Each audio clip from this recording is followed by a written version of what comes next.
Welcome students. In this unit 1, Rousseau, the name of the module is Theory of General Will. The outline of this module is Theory of General Will of Rousseau. At the end of this module, students will be able to learn to describe the theory of general will.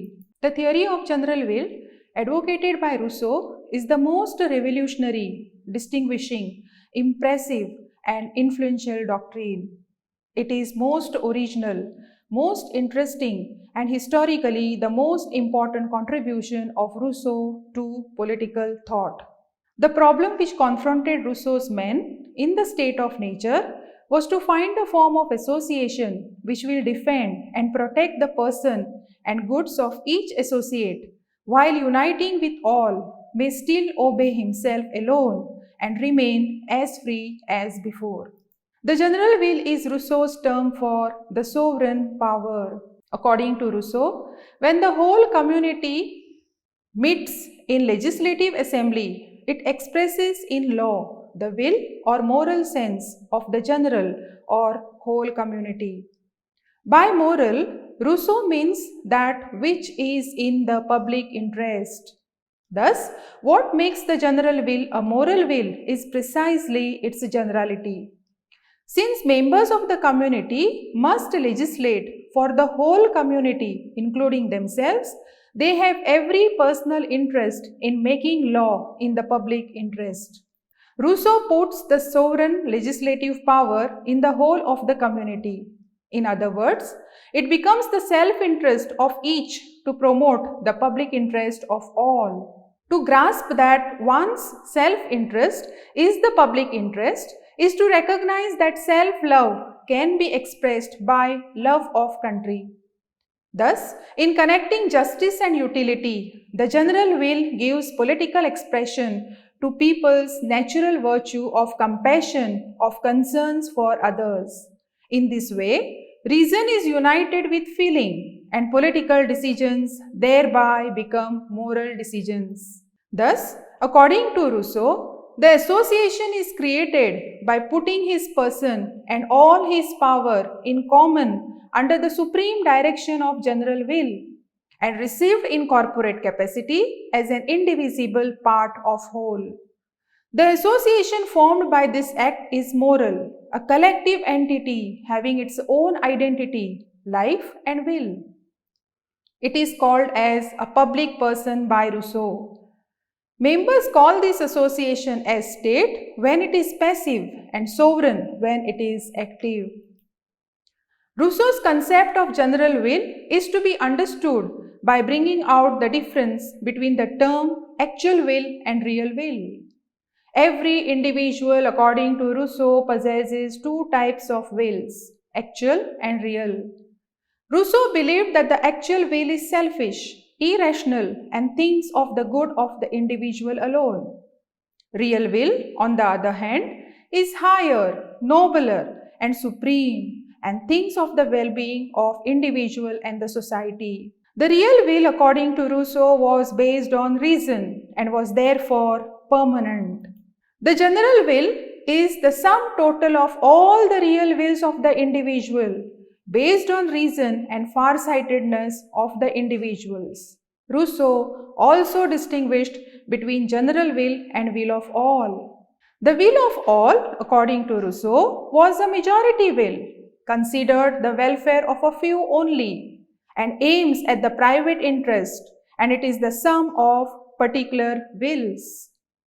Rousseau was aware of the danger where the legislators may support laws that reflect their own narrow or short-term self-interest, which he called as private will. The danger in this case, according to Rousseau, is that the community will disintegrate into nothing more than a collection of private or corporate wills. Reason and feeling will become disjoined and people will begin to act as amoral and self-regarding individuals. For this reason, in fact, Rousseau advocates a complete restructuring of society and polity to prevent the emergence of any type of particular will in the community. Thus, Making each citizen a member of the legislative body is the first and absolutely necessary condition for the existence of the general will. On the opening page of the social contract, Rousseau says that he shall endeavor to unite what right permits with what interest prescribes, that justice and utility may not be separated.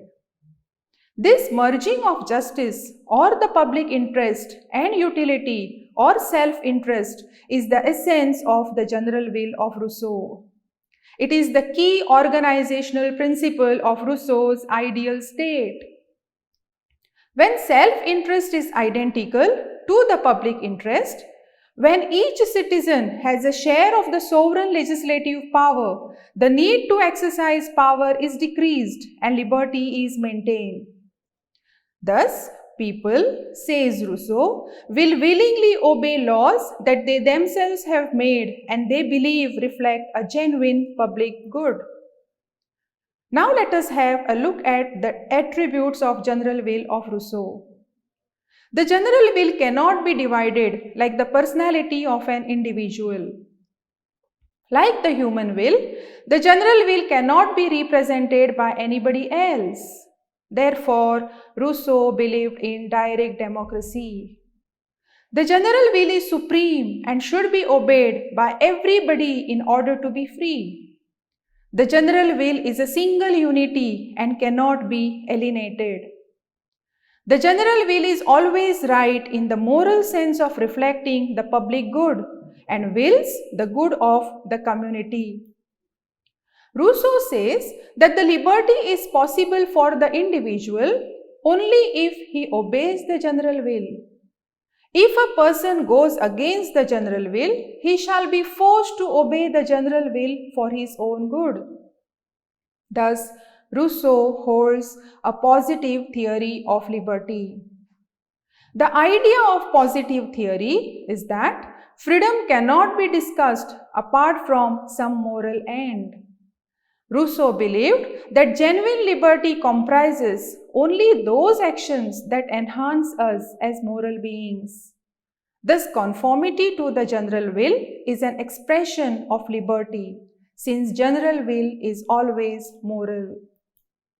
Now let us have a look at some of the criticisms of Rousseau's theory of general will. The concept of general will is considered to be vague and confusing. He used this term in different senses in his writings and identifies with the will of the majority and with the will of the vice legislature. Rousseau's general will is distinct from the will of all, but it is difficult to draw a line of distinction between the two.